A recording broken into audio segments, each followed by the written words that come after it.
जय श्री राधे राधे राधे। प्रिय बंधुओं, प्रिय साथियों,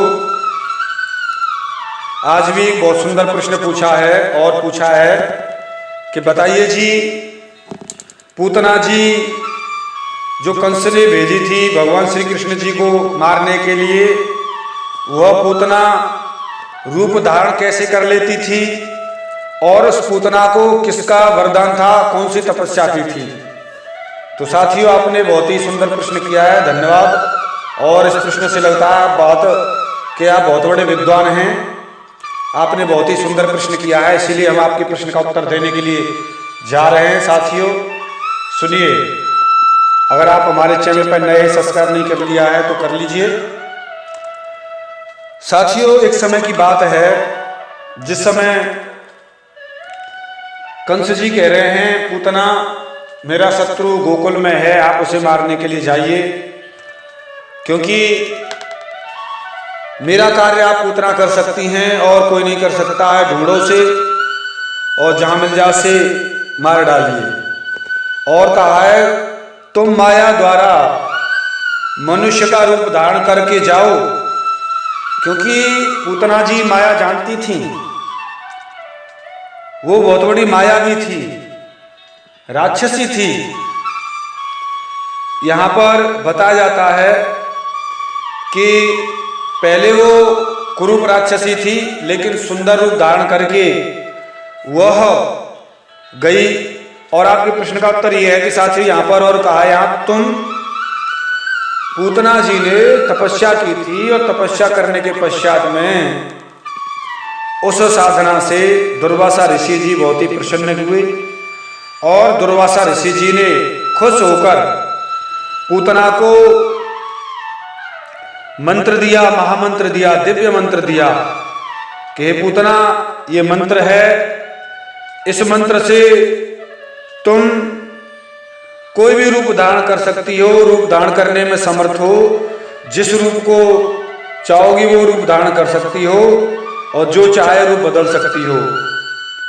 तो दुर्वासा ऋषि जी ने महामंत्र दिया था और उसी महामंत्र से, उसी मंत्र के द्वारा पूतना रूप धारण करने में समर्थ थी।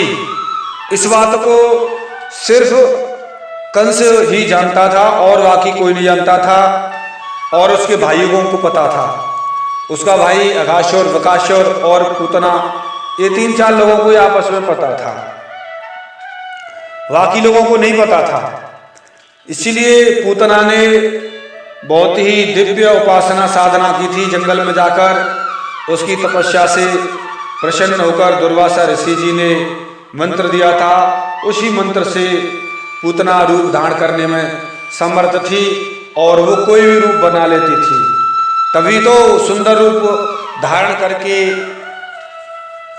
वहां भगवान श्री कृष्ण जी को मारने के लिए गोकुल में गई थी, क्योंकि उस समय उनका सुंदर रूप था, कोई भी स्त्री पहचान नहीं सकी थी। उसने समझा बड़ी सुंदर है और यही की है, आई है। तभी तो यशोदा जी ने नंद के लाला कृष्ण कन्हैया को उसकी गोद में दे दिया था। उससे परिचय पूछा था यशोदा जी ने, तुम कौन हो?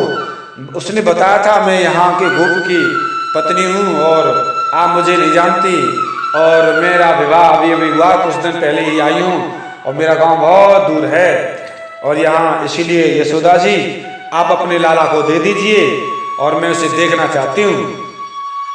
आपके उत्सव में बड़ा आनंद आया, बड़ा सुंदर बताया आपका लाला, इसीलिए उसे मैं बधाई देने के लिए आई हूँ। यशोदा जी प्रसन्न हो गई, वाह, मेरे लाला को बधाई देने के लिए आई है, मेरे लाला का नाम सुनकर आई है, ये बहुत ही भाव को गोपी है। और यशोदा जी भाव में बह गई, उसकी सुंदरता पर भी बह गई और फिर भी आस पड़ोस की बताई उसने। इस कारण से यशोदा जी किसी काम में लग गई। उसने तो अपना जहर का स्तन पिलाना शुरू कर दिया और भगवान श्री कृष्ण जी ने उसकी प्राणांत कर दिया। तो साथियों, आपके प्रश्न का उत्तर पूरा हुआ, क्योंकि दुर्वासा जी ने ही मंत्र दिया था। और ये साथियों हम बता रहे हैं BR 198 से, साथियों पीछे हम BRP और 100 खाली 98 पेज से बता रहे हैं। साथियों, अगर कोई विद्वान पूछे तो हम इसके तहत उसका मेंशन करेंगे। तो साथियों मिलते हैं किसी एक विशेष गहरे रहस्य के साथ में, तब तक के लिए जय श्री राधे राधे राधे, जय श्री राधे राधे राधे, जय श्री राधे राधे राधे। साथियों मिलते हैं विशेष गहरे रहस्य के साथ में।